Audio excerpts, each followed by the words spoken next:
할렐루야. 우리 지금부터 2023년 4월 3일 월요일 말씀으로 여는 새벽 함께 합시다. 우리 다 같이 기도합니다.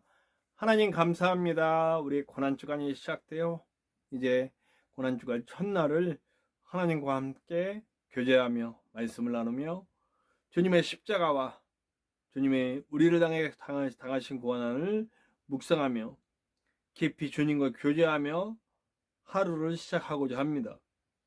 하나님, 오늘 말씀을 통해 우리에게 보여주시고 또 우리가 예배하는 이 시간 함께 하시사 주님의 그 크신 사랑을 깨닫고 그 안에서 깊은 은혜를 누리며 나아가 사랑하며 살리며 채우는 우리가 될 수 있도록 인도하여 주시옵소서. 부족한 종 이 시간 이끌 때에 주님 이 입술을 제단 숯불로 지져주셔서 주님 말씀만 전하게 하시고 주님의 뜻 이룰 수 있도록 주님 손에 잘 들어주시옵소서. 우리의 모든 삶 가운데 십자가 보혈에 감같이 흐르고 성령의 강력한 인도하심을 받으며 살 수 있으며 우리의 삶을 통해 하나님의 나라가 만들어지고 하나님의 영광이 드러나도록 인도하여 주시옵소서. 언제나 함께 하시는 예수님의 이름으로 감사하며 기도하옵나이다. 아멘. 오늘 함께 나누실 하나님의 말씀은 마태복음 26장 6절에서 16절까지의 말씀입니다. 마태복음 26장 6절에서 16절의 말씀, 마태복음 26장 6절에서 16절의 말씀입니다. 우리 함께 나누시겠습니다. 예수께서 베다니 나병 환자 시몬의 집에 계실 때에 한 여자가 매우 귀한 향유 한 옥합을 가지고 나와서 식사하시는 예수의 머리에 부으니 제자들이 보고 분기하여 이르되 무슨 의도로 이것을 허비하느냐? 이것을 비싼 값에 팔아 가난한 자들에게 줄 수 있었겠도다 하거늘 예수께서 아시고 그들에게 이르시되 너희가 어찌하여 이 여자를 괴롭게 하느냐? 그가 내게 좋은 일을 하였느니라.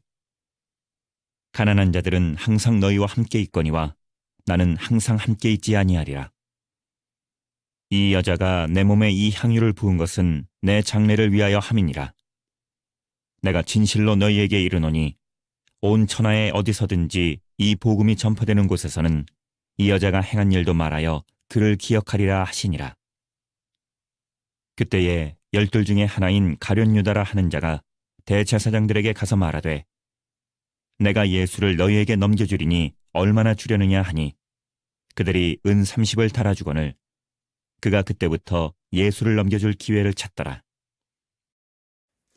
예수님께서 예루살렘에 입성하신 후에 여러 가지 일들이 있었죠. 많은 가르침도 있었고 말씀에 대한 가르침도 있었고 또 성전을 정화하시는 사건도 있었고 여러 가지 일들이 있었는데 그런 와중에 오늘 이제 성만찬 하기 전 이게 시간 순서대로 배열됐는지 아니면 그 가운데 있었던 일들을 쭉 이렇게 그냥 이런 일들이 있었다라고 얘기한 건지는 잘 모르겠어요. 그러나 시간 순서대로 됐다라고 볼 수도 있고 아닐 수도 있어요. 어쨌든 그 일주일 동안에 일어난 일들이에요. 짧은 한 5일, 6일 정도에 일어난 일들을 예루살렘에서 일어난 일들을 함께 이제 나누게 되는 거죠. 그 내용들이 나오는 거죠. 이 21장부터 아마 시작돼서 그럴 거예요. 그래서 이제 쭉 얘기가 나오는데 오늘은 두 사람이 나오죠. 우리가 절대 잊어서는 안 되는 두 사람.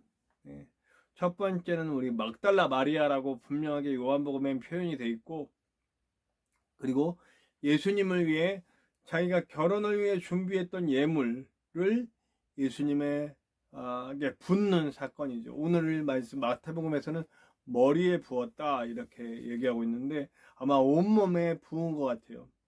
이게 무슨 말이냐면 그 기름은 향유인데 향기 나는 기름인데 굉장히 비싼 것이고 그것을 결혼의 예물로 쓰는 거예요. 그래서 내가 그 기름을 붓는다라고 하는 건 내가 당신을 신랑으로서 인정한다. 그러니까 내 주인이다. 그 당시의 의미로서 여성이 자신이 모아놓은 기름을 바치는 사람은 내 남편이 되는 거고 또 내 남편을 넣으면 내 주인이 됩니다 라고 하는 거예요. 근데 사실 우리가 이 여자가 뭐 어떤 분들은 그래서 막달라 마리아가 뭐 예수님을 사랑했고 그래서 예수님의 뭐 진짜 심지어 막 나가는 데는 예수님의 부인이 됐다 뭐 이런 식으로 막 나가는 것까지도 있어요. 그러나 그건 아니죠. 이 상황상 예수를 남편으로 여기는 건 아니잖아요. 그죠? 내 주인으로 고백하고 내 모든 걸 바치겠습니다라는 의미가 그 안에 담겨 있는 거예요. 남편으로서 당신을 모십니다가 아니고 내 주님으로 내가 가진 모든 것을 다 드려 당신을 내 주인으로 삼고 내가 당신을 섬기겠습니다라고 하는 의미가 담겨 있다는 거죠. 그러니까 이 여자는 그냥 예수님만 집중해요. 다른 게 보이는 게 지금 얼마나 많은 사람들이 있고 막 가서 그 예수님의 가르침을 듣고 이러고 있는데 그 사이를 뚫고 들어가서 향유를 붓잖아요. 뭐 창피한 거 이런 거 없어요. 지금 이 여자의 눈에는 예수님밖에는 안 보이는 거예요. 예수님께서 기뻐하는 삶은 예수님밖에 안 보이는 삶이라고 말할 수 있어요. 예수님께밖에 안 보이는데 그 예수님밖에 안 보여서 내가 온 삶을 들으니까 나의 모든 삶에서 예수가 드러나는, 예수가 기억되는 일들이 벌어지는 거죠. 이 여자가 자신이 모아온 기름을 예수에게 붓자 제자들이 난리가 났습니다. 요한복음에서는 콕 집어 가룟 유다가 중점적으로 거론됩니다. 가룟 유다가 중점적으로 거론되는데 사실은 제자들도 그 이론에 동의했던 것 같아요. 그래서 야 이거를 팔아서 가난한 사람들에게 나눠줬으면 얼마나 좋은데 이거를 그냥 이렇게 허비하느냐라고 얘기하지만 예수님은 지금 때가 가까웠고요. 십자가의 때가 가까웠다는 걸 아시기 때문에 이 여자의 일을 절대로 나쁘게 보시지 않습니다. 이 여자의 이 마음을 기억하라는 거예요. 너희들이 너희의 원리로 사는 것이 아니라 예수 그리스도의 원리로 살고 그 아래 복종하겠다는 의미에서 드려진 이 행동을 기억하라. 그리고 복음이 전해지는 모든 곳에 이 여자의 행동도 함께 전해지기를 원한다.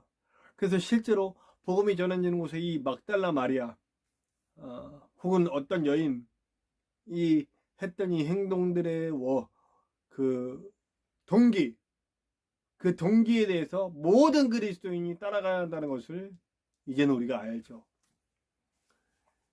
이 여자가 했던 이 행동과 같이 오늘 우리도 우리의 모든 것을 드려 예수가 우리의 삶에서 드러나기를, 예수가 우리의 삶에서 역사하시기를, 나의 그 드려지는 행동으로 말미암아 내 삶에서 예수의 이름이 드러나기를.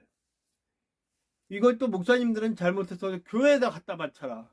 예. 물론 교회가 돌아가야 되기 때문에 교회에 헌금을 바치지 말라, 헌금 드리지 말라는 얘기가 절대 아니에요. 교회에 헌금 하셔야 돼요. 그러나 전 재산을 드려라. 막 그래서 교회가 막 교회에 헌금 다 갖다 바치고 막 예. 지금 제가 회사에서 많은 얘기들 나눈다고 했잖아요. 정말 부정적으로 보는 게 교회에다가 자기 삶의 어려운 것도 다 자녀 학교 뭐 그리고 또 남편이 벌어온 돈 전부 다 교회에다 바친 다음에 그래서 뭐 목사가 칼 맞은 얘기 뭐 이런 얘기들이 드러나잖아요. 그러니까 이거 교회에다 헌금을 바쳐라 라고 하는 얘기로 해석하면 안 되고요. 내 삶을 들여 하나님의 원리에 헌신하라는 거예요. 예수의 원리에, 예수의 희생의 원리, 구원의 원리, 생명의 원리에 내 인생을 헌신하라는 얘기예요. 물질이 될 수도 있고 시간이 될 수도 있고 뭐 재능이 될 수도 있고 여러 가지 것들을 하나님의 영광을 위해 드리는 일에 대해서 얘기하는 거죠. 사실은 방향성이에요. 방향성. 이 여자가 기름을 부었다라고 하는 것 때문에 사람들은 그 기름이 부어지고 그 아까운 물질이 쏟아진 거에만 집중하고 이것을 팔아서 가난한 이들에게 주었으면 좋겠다라고 하지만 예수님은 방향성을 본 거죠. 이 여자가 달려가는 방향성, 예수를 향해 달려가는 방향성, 기름을 부었다라고 하는 그 자체의 의미보다는 이 여자가 예수를 향해 나오는 그 과정, 이 여자가 예수님밖에 안 보였던 예수님께 헌신을 다짐하는 이 과정이 중요하다는 거예요. 그래서 우리의 방향성이 예수를 향하기를, 우리의 방향성이 이 세상의 물질도 아니고 이 세상의 어떤 그런 것들이 아니고 예수만 바라보기를 간절히 바라십니다. 근데 여기 반대되는 사람이 있어요. 가룟 유다. 요한복음에서는 이 사람이 그 회개, 얼마나 많은 사람들이 함께 다니겠어요. 보통 2만 명, 3만 명씩 다니기도 하고 그랬어요. 모인 사람들이. 그러니까 5천 명이 모였을 때 그때만 모인 것이 아니고 예수가 가는 곳, 그러니까 제자들이 12제자만 있는 게 아니고 수없이 많은 제자들이 있어요. 그게 어떤 선교단체처럼 단체가 된 거예요. 그 많은 물질들이 들어왔을 거고 헌금이 들어와 그걸 관리해야 되잖아요. 그 관리를, 그 재정 관리를 가룟 유다가 맡았어요. 근데 여기 사탄이 들어가서, 저는 조금 예수님을 판 의미에는 정치적인 의미가 있다고 봅니다. 그래서 저는 유다를 좀 동정하는 입장이긴 해요. 그러나 확실하게 유다가 돈에 멀었던 건 같아요. 오늘도 보면 내가 예수를 너에게 넘겨주니 얼마를 주려느냐 하고 대놓고 물어보잖아요. 요한복음에서는 아예 대놓고 그 마귀가 들어가서 물질을 탐하는 자가 됐다, 이렇게 얘기를 하거든요. 나중에는 물론 그것이 얼마나 큰 잘못인 줄 알고 그 은사 30도로 던져주고 뭐 이런 행동들을 하는데, 정말 온전한 회개로 이어져서 그가 죽지 않고 살았다면 더 큰 일을 할 수 있었지 않았을까 하는 생각을 하는 의미에서 동정하는 마음을 갖고 있습니다. 유다에 대해서. 그런데 이 유다가 동정을 하지만 지금 현재 상황은 물질에 넋이 나가 있는 거예요. 아마 그 회개를 다루면서 거기에 손 댔을 거예요. 부정한 재물을 취하고 이런 행동들을 했을 거예요. 많은 사람들이 모이고 물질 관리하니까, 신임을 받으니까, 신임을 얼마나 받았으면 그 일을 했겠어요. 신임을 받으니까 인간적인 욕망이 그를 사로잡은 거죠. 그러니까 예수를 향하지 않고 물질을 향해요. 여러분, 이거 우리 모습 아닌지 돌아봅시다. 제가 늘 말씀드리지만 이 땅에 뿌리 박은 영성은 안 돼요. 이 땅의 물질, 이 땅의 힘, 이 땅에 주는 그 평안과 쾌락과 안위와, 그래서 이기적으로 살면서 예수님 이용하려고 그러고 하나님 이용하려고 하는 이런 삶, 유다하고 똑같다는 거죠. 예수님 팔아먹은 유다, 배반하는 유다, 하나님의 원리가 아니라 물질의 원리, 이 땅의 원리를 갖고 살면서 하나님이 이용하려고 한다며 지금 예수를 이용해서 돈 벌잖아요. 예수 팔아먹고 은 30을 벌잖아요, 여러분. 그럼 똑같은 거예요. 똑같이 가룟 유다처럼 예수님 배반하고 떠나는 거예요.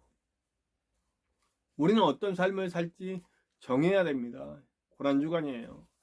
예수님의 십자가를 묵상하는 주간입니다. 더 깊이 묵상한다면 우리의 삶의 방향은 예수를 향해 있어야 돼요. 물질 바쳐라 뭐 이런 거 아니에요, 여러분. 삶의 방향성을 얘기하는 거예요. 예수가 원하는 방향으로 살아갈 것인가, 아니면 세상이 원하는 방향으로 살아갈 것인가. 입으로 아무리 예수를 얘기해도 방향성이 세상이라면 그는 예수님 믿는 사람이 아니에요.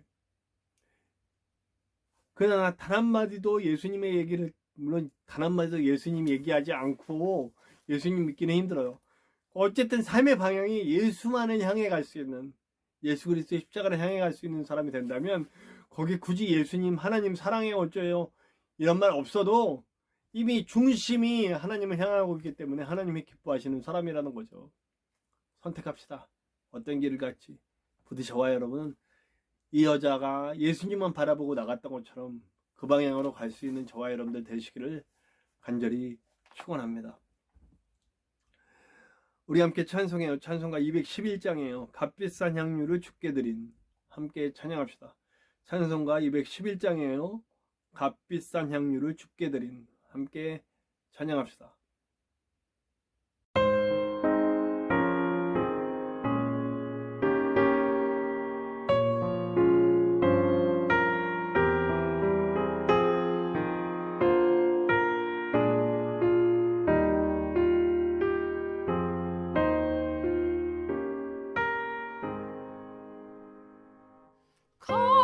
값비싼 향유를 주께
우리 함께 기도해요. 기도할 때 주님, 나의 삶의 방향성입니다. 중요한 건 방향성입니다.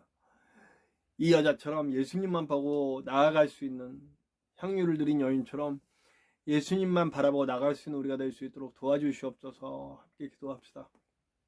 그렇기 때문에 예수를 향해 가는 사람들은 예수의 마음을 부음받을 수밖에 없죠. 그럼 우리가 기도해야 될 사람들, 손 내미는 사람들이 눈에 보입니다. 우리 가족을 잃고 아파하는 그분들, 2차 가해를 당하면서 이태원에서 자식들을 잃었는데 아픔 하나도 치유받지 못하고 2차 가해를 당하고 있는 그들이 아직도 눈물을 흘리고 있습니다. 그들을 위해 기도하고 그들을 위해 손 내밉시다. 전쟁 때문에 많은 아픔을 겪고 있는 우리 러시아의 군인들과 또 우크라이나, 피해보고 있는 우크라이나, 너무나 위해서 기도해야 될 때입니다. 전쟁이 빨리 끝날 수 있도록 위해서 기도 부탁드리고요. 또 우리 지진으로 고통받고 있는 우리 튀르키예와 시리아, 우리 계속해서 기도합시다. 복음을 들고 목숨을 걸고 전하고 계신 아름다운 선교사님들과 그리고 핍박과 고통 가운데도 예수님 놓지 않고 계시는 북한과 또 이방 종교가 권세를 잡고 있는 곳에 성도들을 위해서 기도해 주시고요. 이 땅에 복음을 잃고 물질 따르고 또 세상 것 따르면서 이름만 예수를 외치고 예수가 없는 이 땅의 교회들을 위해 주님이 하시고 다시 세우실 수 있도록 기도 부탁드리고요. 부족한 중에 사역을 위해 기도 부탁드리고요. 저와 여러분들의 기도 제목 속에도 하나님의 크고 놀라운 은혜가 나타날 것을 믿습니다. 이 고난주간 더욱 주님을 묵상합시다. 우리 함께 주기도문 하시고 다 같이 기도합시다. 주기도문 합니다. 하늘에 계신 우리 아버지, 아버지의 이름을 거룩하게 하시며 아버지의 나라가 오게 하시며 아버지의 뜻이 하늘에서와 같이 땅에서도 이루어지게 하소서.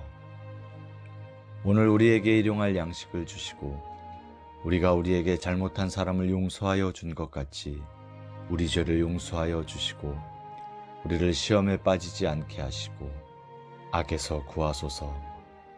나라와 권능과 영광이 영원히 아버지의 것입니다. 아멘.